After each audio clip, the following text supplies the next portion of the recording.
Welcome everyone to another episode of It's Verona podcast series. Today we have once again the immense pleasure of having with us Mahyar Tousi to talk about COVID and Brexit.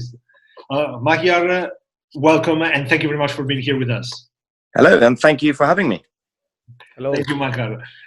Mahyar holds a BA with honors in accounting and finance from Manchester Metropolitan University, has an extensive experience in account management, and is currently a political YouTuber with thousands of followers.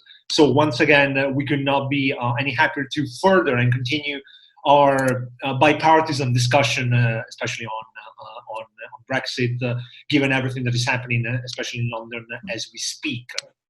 So, dear Mahyar, a lot of things have been happening in Britain in the last months. I mean, like we were seeing Brexit unfolding, then COVID kicked in, and as I was saying, many things have been happening. Very simply, in your opinion, how has Britain been dealing with COVID-19? I think. Well, I mean, it's quite difficult because it's all about hindsight now that we know more things about how it went. At the time, it was always going to be difficult for any government and people in general anyway. So I'm not one of those people who say it went perfectly or it should have been much better because, at the time, nobody knew exactly, so they did their best. But the government was a bit slow. And in terms of any decision that they were going to be making, they should have made it sooner. Whether there was going to be a full lockdown or not, they should have just been strong on it, but they were like flip-flopping. They took some time to actually decide. That's one, but also the people. I think we got lucky here because it didn't go as bad as it could have gone. And obviously a lot of people have lost their lives and everything. But I think the British culture massively helped because a lot of people, the moment the government and the media scared people to stay at home, they're now fully scared. So the majority, apart from, I know some people have seen pictures of like people in London going out to bars and pubs recently, but the majority of people are still working from home, are still not using the train. London is still pretty much still quiet.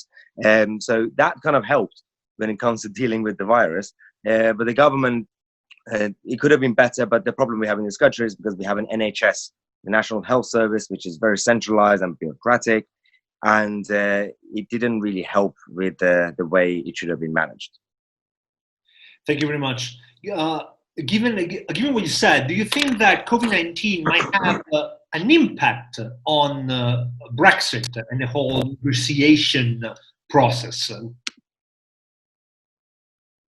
Yeah, obviously, whilst the COVID situation is horrendous and it's damaged a lot of people's lives, on a objective level, logically, on paper, actually, it's kind of helped Brexit as a concept because one, it pushed both sides and especially the European Union to take the negotiations seriously because the UK said, we have the deadline end of December, and so we're leaving anyway, essentially, and the EU they were too distracted, they couldn't find any tactics to delay or play any games. So that kind of helped both sides actually to negotiate properly. There is obviously a risk still that end of December there might not be a trade deal, which means the UK will be leaving on WTO terms without a deal. But again, a lot of people are saying that on the one hand, the whole world is going to be in a recession in the West anyway.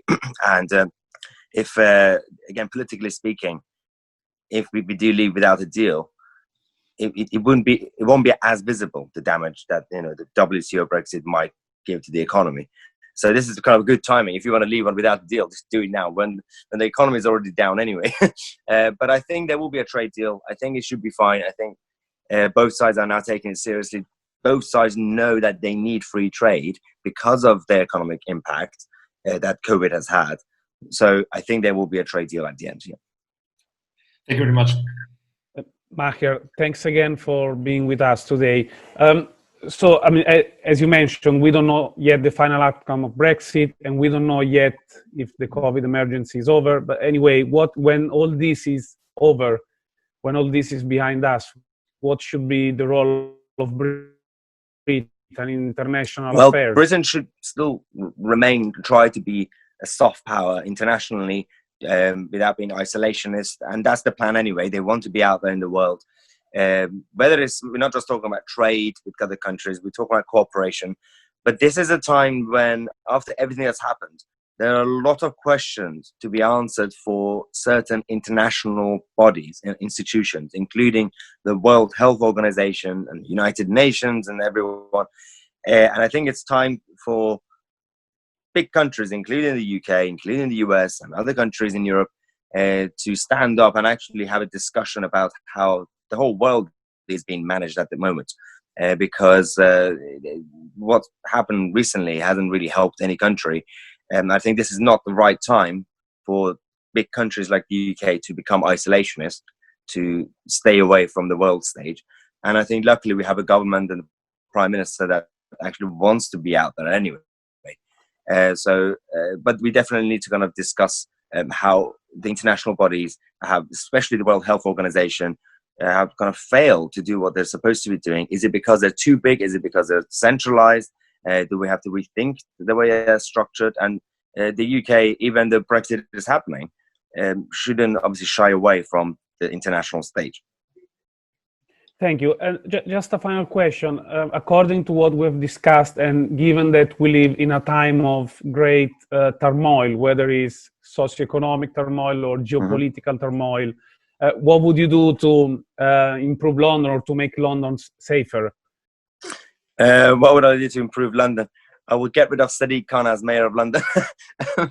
No, well, there's a lot of things to do when it comes to London, especially to make it safer, and especially when it comes to security. Is the policing in London needs to be completely reformed, the way it's because for those who are not familiar with the way the police works and security works in the UK, it's very different to the rest of Europe and America.